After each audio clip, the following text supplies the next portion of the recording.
ನಮ್ಮ ರಕ್ತ ಕುದಿಯುತ್ತಿದೆ, ಸಿಡಿದೆದ್ದ ಮೌನ ಗುಡ್ಡೆ ಮನೆ. ಶಿವಣ್ಣ, ಡಿ ಬಾಸ್, ಧ್ರುವ ಫ್ಯಾನ್ಸ್ಗೆ ಕ್ಷಮೆ ಕೇಳಲೇಬೇಕು, ಮನು ಅಂದ್ರು ಮೌನ. ಮನು ವಿರುದ್ಧ ಆಕ್ರೋಶ ವ್ಯಕ್ತಪಡಿಸಿದ ಕುಲದಲ್ಲಿ ಕೀಳ್ಯಾವುದೋ ಚಿತ್ರತಂಡ. ವೇದಿಕೆ ಮೇಲೆ ಕಣ್ಣೀರು ಹಾಕಿದ ಕುಲದಲ್ಲಿ ಕೀಳ್ಯಾವುದೋ ಚಿತ್ರದ ನಿರ್ದೇಶಕ. ಖ್ಯಾತ ನಟರಾದ challenging star Darshan, hattrick hero Shivaraj Kumar ಹಾಗೂ ಆಕ್ಷನ್ ಪ್ರಿನ್ಸ್ ಧ್ರುವ ಸರ್ಜಾ ಕುರಿತು ಮಡೆನೂರ್ ಮನು ತಿರಸ್ಕಾರ ಭರಿತವಾಗಿ ಮಾತನಾಡಿದಂತ ಆಡಿಯೋ ಒಂದು ಸಾಮಾಜಿಕ ಜಾಲತಾಣದಲ್ಲಿ ವೈರಲ್ ಆಗಿದೆ. ಇದನ್ನು ಕೇಳಿದ್ದ ಮೌನ ಗುಡ್ಡೆ ಮನೆ ಅವರು ಅದನ್ನ ಕೇಳಿ ನಮಗೂ ತುಂಬಾ ನೋವಾಗಿದೆ, ನಮ್ಮ ರಕ್ತ ಕುದಿತಿದೆ ಅಂತ ತಮ್ಮ ಆಕ್ರೋಶವನ್ನ ವ್ಯಕ್ತಪಡಿಸಿದ್ದಾರೆ. ಕುಲದಲ್ಲಿ ಕೀಳ್ಯಾವುದು ಎಂಬ ಚಿತ್ರದಲ್ಲಿ ನಾಯಕಿಯಾಗಿ ಮೌನ ಗುಡ್ಡೆ ಮನೆ ಮಡೆನೂರ್ ಮನುಗೆ ಜೊತೆಯಾಗಿದ್ರು. ಆದ್ರೆ ಈ ಚಿತ್ರದ ಬಿಡುಗಡೆಗೂ ಮುನ್ನವೇ ಮಡೆನೂರ್ ಮನು ಮೇಲೆ ಅತ್ಯಾಚಾರದ ಆರೋಪ ಕೇಳಿಬಂದಿತ್ತು. ಅವರು ಪೊಲೀಸರು ಬಂಧನದಲ್ಲಿದ್ದಾರೆ. ಪ್ರಸ್ತುತ ಅವರು ನ್ಯಾಯಾಂಗ ಬಂಧನದಲ್ಲಿರುವ ವೇಳೆಗೆ ಅವರದೆಲ್ಲ ಆಡಿಯೋಗಳು ಒಂದೊಂದಾಗಿ ಸಂತ್ರಸ್ತೆ ಹೇಳಲಾಗಿರುವಂತಹ ನಟಿ ಸಾಮಾಜಿಕ ಜಾಲತಾಣದಲ್ಲಿ ಹಂಚಿಕೊಂಡಿದ್ದಾರೆ. ಆ ಆಡಿಯೋದಲ್ಲಿ ಮನು ಹ್ಯಾಟ್ರಿಕ್ ಹೀರೋ ಶಿವಣ್ಣ ಹಾಗೆ challenging star Darshan, action prince Dhruva Sarja ಕುರಿತು ಅವಮಾನಕಾರಿ ಭಾಷೆಯಲ್ಲಿ ಮಾತನಾಡಿರುವುದು ಕೇಳಿ ಬರುತ್ತದೆ. ಇದರ ಪರಿಣಾಮವಾಗಿ ಮನುಗೆ ಕನ್ನಡ ಚಿತ್ರರಂಗದಿಂದ ನಿರ್ಬಂಧ ವಿಧಿಸಲಾಗಿದೆ. ಡಿ ಬಾಸ್ ಅಭಿಮಾನಿಯಾದ ಮೌನ ಕೂಡ ಮನು ವಿರುದ್ಧ ತೀವ್ರ ಅಸಮಾಧಾನ ವ್ಯಕ್ತಪಡಿಸಿದ್ದಾರೆ. ರಾಮಾಚಾರಿ ಧಾರಾವಾಹಿಯಲ್ಲಿ ಚಾರುಲತಾ ಪಾತ್ರದಲ್ಲಿ ಕಾಣಿಸಿಕೊಳ್ತಿರುವಂತಹ ಮೌನ ಅವರ ನಟನೆ ಆರಂಭಿಕ ಚಿತ್ರ ಕುಲದಲ್ಲಿ ಕೀಳ್ಯಾವುದು. ಈ ಸಿನಿಮಾ ಕುರಿತು ಅವರು ತುಂಬಾ ನಿರೀಕ್ಷೆಗಳನ್ನ ಇಟ್ಕೊಂಡಿದ್ರು. ಆದ್ರೆ ಚಿತ್ರದ ಬಿಡುಗಡೆ ಸಂದರ್ಭದಲ್ಲೇ ನಾಯಕ ಮಡೆನೂರ್ ಮನು ವಿವಾದದಲ್ಲಿ ಸಿಲುಕಿದ ವಿಚಾರ ಮೌನಾಗೆ ನಿರಾಸೆ ತಂದಿದೆ.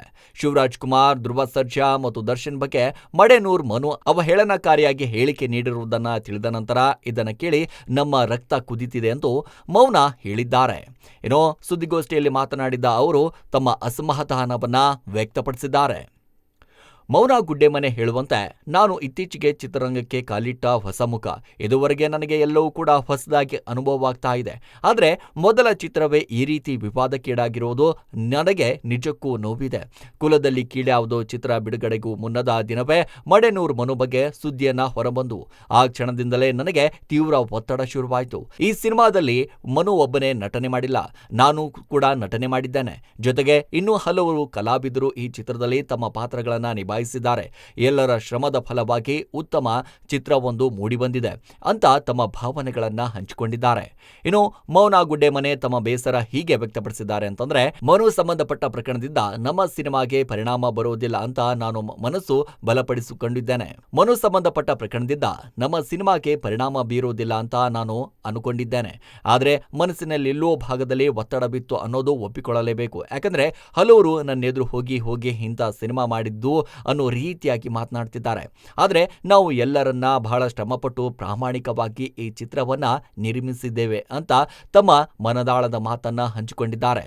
ಇನ್ನು ನಟಿ ಮೌನ ಗುಡ್ಡೆಮನೆ ತಮ್ಮ ಆಕ್ರೋಶವನ್ನ ಯಾವ ರೀತಿಯಾಗಿ ವ್ಯಕ್ತಪಡಿಸಿದ್ರು ಅಂತಂದ್ರೆ, ಸಿನಿಮಾ ಬಿಡುಗಡೆ ದಿನವೇ ಉತ್ತಮ ಓಪನಿಂಗ್ ಸಿಕ್ತು, ಮೆಚ್ಚುಗೆಗೆ ಭರಿತವಾದಂತಹ ವಿಮರ್ಶೆ ಬರಲು ಆರಂಭವಾಯಿತು. ಆದ್ರೆ ಅಷ್ಟರಲ್ಲಿ ಮತ್ತೊಂದು ಸುದ್ದಿ ಹೊರಬಂತು, ಚಿತ್ರದ ಮೇಲೆ ಹೆಚ್ಚು ಪರಿಣಾಮ ಬೀರಿತು. ನಾನು ದರ್ಶನ್ ಅವರ ಭಕ್ತಿಯಾಗಿ ಆಡಿಯೋ ಹೊರಬಂದ ಬಳಿಕ ಹಲವರು ನೀನು ಅವರ ಅಭಿಮಾನಿಯಾಗಿದ್ದಾಗ ಇಂಥ ಮಾತುಗಳನ್ನ ಕೇಳಿಕೊಂಡು ಸುಮ್ಮನೆ ಇರ್ತೀಯಾ ಎಂದು ಪ್ರಶ್ನೆಯೂ ಕೂಡ ಮಾಡಿದ್ರು. ಈ ವಿಚಾರದಿಂದ ನಮಗೆ ಆತಂಕಕಾರಿಯಾಗಿ ತುಂಬಾ ನೋವಾಗಿದೆ. ಆ ಮಾತುಗಳನ್ನ ಕೇಳಿದಾಗ ನಮ್ಮ ರಕ್ತ ಸಾಕಷ್ಟು ಕುದೀತಾ ಇದೆ. ಮೌನ ಗುಡ್ಡೆಮನೆ ತಮ್ಮ ಕ್ಷಮೆ ವಿನಂತಿಯನ್ನ ಈ ರೀತಿಯಾಗಿ ವ್ಯಕ್ತಪಡಿಸಿದ್ದಾರೆ.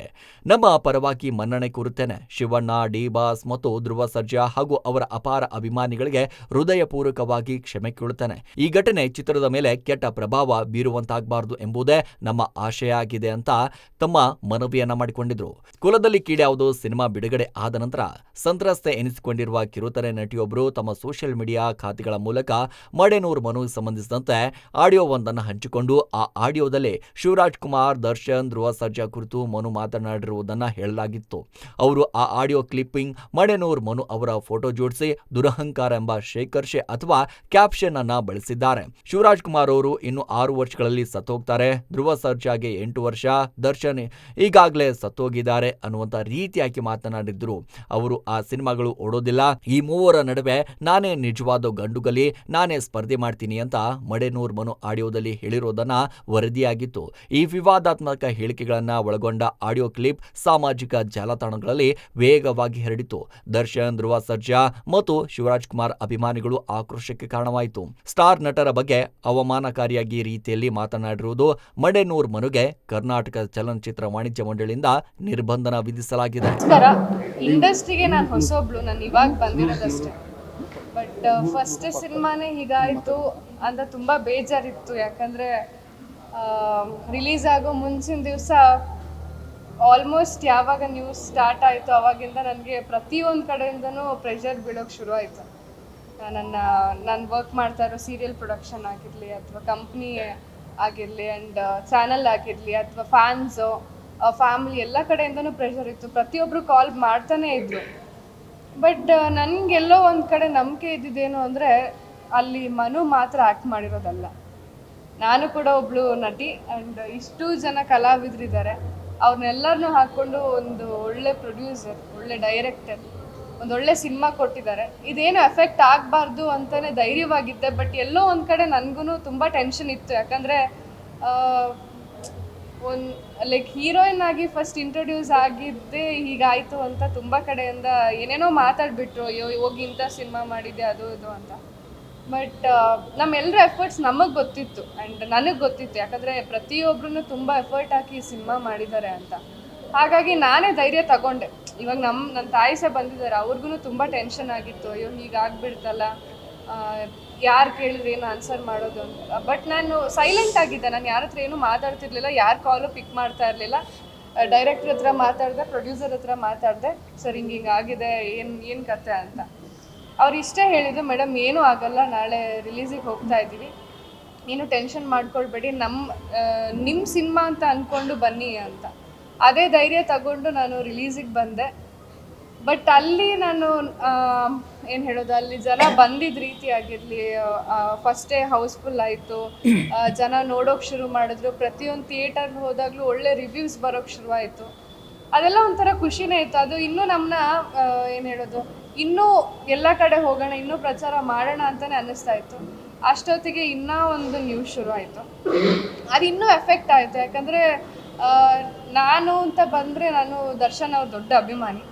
ಸೊ ನನಗೆ ಆ ಕಡೆಯಿಂದ ಕಾಲ್ಸ್ ಬರ್ತಾ ಇತ್ತು, ಮೇಡಮ್ ನೀವು ಈ ಥರ ಅಭಿಮಾನಿಯಾಗಿ ನೀವು ಇದನ್ನು ಹೇಗೆ ಸಹಿಸ್ಕೊಳ್ತೀರಿ, ಇದನ್ನು ಹೇಗೆ ಸಹಿಸ್ಕೊಂಡು ಸುಮ್ಮನೆ ಇದ್ದೀರಾ, ಏನಕ್ಕೆ ಪ್ರಮೋಷನ್ ಮಾಡ್ತಾ ಇದ್ದೀರಾ ಅಂತೆಲ್ಲ. ಬಟ್ ನಾನು ಅವ್ರಿಗೆ ಹೇಳಿದ್ದಿಷ್ಟೇ, ಇದರಲ್ಲಿ ಮನು ಅವ್ರು ಮಾತ್ರ ಆ್ಯಕ್ಟ್ ಮಾಡಿಲ್ಲ ಸರ್, ನಾನು ಮಾಡಿದ್ದೀನಿ. ನಮಗೂ ಒಂದು ಲೈಫ್ ಇದೆ. ಯಾಕಂದರೆ ನೆಕ್ಸ್ಟ್ ನಮ್ಗೆ ಸಿನಿಮಾ ಮಾಡಬೇಕು ಅಂದರೆ ನಮಗೂ ಇರಬೇಕಲ್ವ, ಓಕೆ ಇಂಥ ಸಿನಿಮಾ ಮಾಡಿದ್ದೀವಿ, ಇದನ್ನು ಜನ ನೋಡಿದ್ದಾರೆ ಅಂತ ನಮಗೂ ಅನ್ನಿಸ್ಬೇಕು. ಆ್ಯಂಡ್ ನನ್ನ ಅನಿಸಿಕೆ ಪ್ರಕಾರ ನಾನು ಎಲ್ಲೇ ಹೋದ್ರೂ, ಯಾವುದೇ ಥಿಯೇಟರ್ಗೆ ಹೋದ್ರೂ ಯಾರೂ ನೆಗೆಟಿವ್ ಮಾತಾಡಿಲ್ಲ ಸಿನಿಮಾ ಬಗ್ಗೆ. ಎಲ್ಲರೂ ತುಂಬ ಖುಷಿಯಿಂದ ನೋಡಿದ್ದೀವಿ. ಫ್ಯಾಮಿಲಿನ ಕರ್ಕೊಂಡು ಬಂದು ನೋಡಿದ್ದೀವಿ, ಇನ್ನೊಂದ್ಸಲಿ ಬಂದು ನೋಡ್ತೀವಿ ಅಂತ ಕೂಡ ಹೇಳಿದ್ದಾರೆ. ಸೊ ಮನು ಅವ್ರೇನಾದರೂ ಹಾಗೇನಾದರೂ ಮಾಡಿದರೆ ಅದರಿಂದ ಈಗ ಅವ್ರೇನು ಮಾತಾಡೋಕ್ಕಾಗಲ್ಲ. ಈ ಸ್ಟೇಜಲ್ಲಿ ನಾವಷ್ಟೇ ಇದ್ದೀವಿ, ಅಂದರೆ ನಮ್ಮ ಈ ಆರ್ಟಿಸ್ಟ್ಗಳಾಗಿರಲಿ, ನಮ್ಮ ಪ್ರೊಡ್ಯೂಸರ್, ಡೈರೆಕ್ಟರ್ ಇದ್ದೀವಿ. ಸೊ ನಮ್ಮ ಕಡೆಯಿಂದ ಯಾರಿಗೆಲ್ಲ ಇದರಿಂದ ನೋವು ಆಗಿದೆಯೋ, ನಮಗೂ ಸಹ ತುಂಬ ನೋವಾಗಿದೆ, ನಮಗೂ ರಕ್ತ ಕುದಿಯುತ್ತೆ ಅದನ್ನೆಲ್ಲ ಕೇಳೋವಾಗ, ಏನೂ ಮಾಡೋಕ್ಕಾಗಲ್ಲ. ಬಟ್ ಏನಾದರೂ ಆ ಥರ ತಪ್ಪಾಗಿದ್ದರೆ ವಿ ಆರ್ ರಿಯಲಿ ಸಾರಿ ಎಲ್ಲರಿಗೂ ಅಷ್ಟೇ. ಯಾರಿಗೆಲ್ಲ ಇದರಿಂದ ನೋವಾಗಿದೆ, ನಮ್ಮ ಶಿವಣ್ಣ ಆಗಿರಲಿ, ಧ್ರುವ ಸರ್ ಆಗಿರಲಿ, ನಮ್ಮ ಡಿ ಬಾಸ್ ಆಗಿರಲಿ, ಪ್ರತಿಯೊಬ್ಬರಿಗೂ ಆ್ಯಂಡ್ ಅವರ ಎಲ್ಲ ಫ್ಯಾನ್ಸ್ಗೂ ಹೇಳೋದಿಷ್ಟೇ, ರಿಯಲಿ ಸಾರಿ. ಈ ಥರ ನಿಮ್ಗೇನಾದರೂ ನೋವಾಗಿದ್ದರೆ ಆ್ಯಂಡ್ ಸಿನಿಮಾಗೆ ಇದು ಎಫೆಕ್ಟ್ ಆಗಬಾರ್ದು ಅಂತ ಅಂದ್ಕೊಳ್ತೀವಿ. ಯಾಕಂದರೆ ನಮ್ಮೆಲ್ಲರ ಎಫರ್ಟ್ಸ್ ಇದೆ, ನಾವೆಲ್ಲರೂ ಕಷ್ಟಪಟ್ಟಿದ್ದೀವಿ ಆ ಪ್ರಚಾರಕ್ಕಾಗಿರಲಿ, ಪ್ರತಿಯೊಂದು ನೆಕ್ಸ್ಟ್ ರಿಲೀಸ್ ಆದಮೇಲೂ ಕೂಡ ಪ್ರತಿಯೊಂದು ಕಡೆ ಹೋಗಿ ಬಂದು ಪ್ರತಿಯೊಂದು ಕಡೆ ಒಳ್ಳೆ ರಿವ್ಯೂಸ್ ಸಿಕ್ಕಿದೆ. ಇವತ್ತು ನಾನು ಚಾನಲ್ ಇವೆಂಟ್ ಹೋಗಿದ್ದೆ, ಅಲ್ಲೂ ಕೂಡ ಹೇಳಿದ್ದಿಷ್ಟೇ, ನೀವು ತುಂಬ ಚೆನ್ನಾಗಿ ಮಾಡಿದ್ದೀರಾ, ನಮಗೆ ತುಂಬ ಖುಷಿಯಾಗಿದೆ ಅಂತ. ಅವರೊಂದು ಮಾತು ಹೇಳಿದ್ರು, ನಮ್ಮ ಚಾನಲ್ ಹೆಡ್ ಬಂದುಬಿಟ್ಟು ಹೇಳಿದ್ದು, ಬೇರೆ ಹೀರೋಯಿನ್ ಆಗಿದ್ದರೆ ಈ ಜಾಗದಲ್ಲಿ ಹೊಸದಾಗಿ ಎಂಟ್ರಿ ಆಗಿ ಈ ಥರ ಎಲ್ಲ ನ್ಯೂಸ್ ಬಂದಾಗ ಇನ್ವಾಲ್ವ್ ಆಗ್ತಾ ಇದ್ರೋ ಗೊತ್ತಿಲ್ಲ, ಅಥವಾ ಪ್ರಚಾರಕ್ಕೆ ಹೋಗ್ತಾ ಇದ್ರೋ ಗೊತ್ತಿಲ್ಲ. ಬಟ್ ನಾವು ಮೆಚ್ಚಲೇಬೇಕು, ನಮ್ಮ ಹೀರೋಯಿನ್ ಈ ಥರ ಧೈರ್ಯವಾಗಿ ಇಷ್ಟೆಲ್ಲ ಕಾಂಟ್ರವರ್ಸಿ ಇದ್ರೂ ಸಿನಿಮಾ ಗೆಲ್ಲಿ ಅಂತ ನಿಂತ್ಕೊಂಡಿದ್ದಾಳೆ ಅಂತ ಖುಷಿ ಆಯಿತು ಅಂದರು. ಸೊ ಇಷ್ಟು ಸಾಕು ನನಗೆ. ಸೊ ಅದಕ್ಕೋಸ್ಕರ ನಾನು ಇಲ್ಲಿವರೆಗೂ ಅಷ್ಟೇ ಸರ್ ಆಗಿರಲಿ, ಪ್ರೊಡ್ಯೂಸರ್ ಸರ್ ಏನೇ ಕರೆದ್ರೂ ಪ್ರತಿಯೊಂದಕ್ಕೂ ನಾನು ಇಲ್ಲ ಅಂತ ಹೇಳಿಲ್ಲ. ಇವತ್ತೊಂದು ಸ್ವಲ್ಪ ಬ್ಯುಸಿ ಇದ್ದಿದ್ದರಿಂದ ನಾನು ಸ್ವಲ್ಪ ತಡವಾಗಿ ಬಂದೆ ಅಷ್ಟೇ.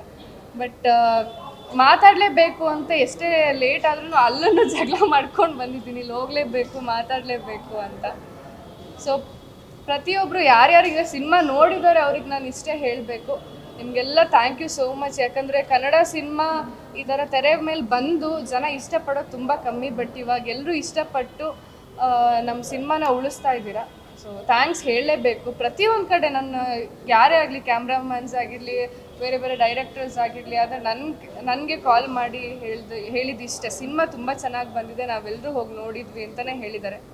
ಸೊ ಪ್ರತಿಯೊಬ್ಬರಿಗೂ ಥ್ಯಾಂಕ್ ಯು ಸೋ ಮಚ್, ಯಾರೆಲ್ಲ ಸಿನಿಮಾ ನೋಡಿದ್ರಿ. ಇಂಥ ಒಂದು ಸಿನಿಮಾ ಬೆಳಿಬೇಕು.